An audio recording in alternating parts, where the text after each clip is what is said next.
that military action, pressure, is virtuous and necessary? Well, first of all, let me, at the top of the show, we've got this tragic shooting at Brown University, and then this obviously political strike against the Jewish community in Australia, both horrible, and particularly on the first day of Hanukkah, which is a celebration of light over darkness. And boy, we could use a little more light these days. Ms. Machado is a hero. She deserves to win the Nobel Prize. And one of the mistakes the Biden administration made last year when the opposition candidates won overwhelmingly was not put more pressure on Maduro then to leave. But the action now that Trump has chosen Maduro, who's a bad guy, and saying, and I'm not sure what his policy is, but at the very same time is pardoning, for example, a Honduran former president who was convicted in America of drug running. Right. The president who has not been willing to stand up strong against Putin, who's probably the most brutal authoritarian leader in the world, as we go on and off with Ukraine. I think yes, it'd be great to get rid of Maduro. But in terms of the question, Donald Trump has not come to the American people and said, here are our goals in Venezuela.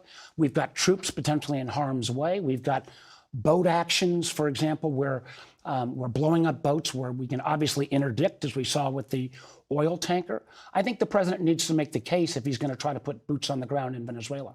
Well, at this point, all they've, as I understand it, asked for and justified to Congress were these strikes on the alleged drug boats, nothing with sovereign territory yet.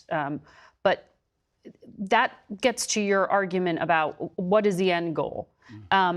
Unlike other Democrats, when it comes to the drug boats, you've said you're not ready to call them war crimes, particularly what happened on the September 2nd double tap strike. You've questioned Admiral Bradley. I know you want the video released to the public. What do you think that's going to show to the public? What will that change? I think the video is chilling, disturbing, whatever term you want to use, because the idea of these two survivors hanging on to remnants of a boat and then America taking a series of additional strikes. The Congress needs to see it at the very minimum. I think the American public needs to see it. You've seen it. I've seen it. Only a limited number have. It is extraordinarily chilling. What I'm saying is, once you make the accusation of war crime, you can't take that back. Right. And so what I've said— But many of your Democrat and I know colleagues that's have. why I've said to the chairman of the Joint Chiefs, I want to see the written execution order. I want to see the legal opinion that was about this specific strike. I want to know whether the overarching policy memorandum, which was not finished until September 5th, 3 days after the strike, was a change. I saw you said this. That's not typical, is it? Don't you normally come up with the legal justification before you take the action rather than 3 days after? This is where I have a question. The justification was made in late July. They didn't write it down until September 5th. Why? I don't have the answer. I also want to see the after-action report. I want to give the military every opportunity to make their case. Because once you make that claim, what it would do to how we view our military, morale, how we're viewed in the world, it's so important. But this president has not, and frankly, Pete Hegseth, even worse. Here's the guy who goes out and brags about the strikes until there's controversy, and then he kind of runs for the hills. Well, the president said again this week, and I'll just read it to you, that land strikes on Venezuela are being considered.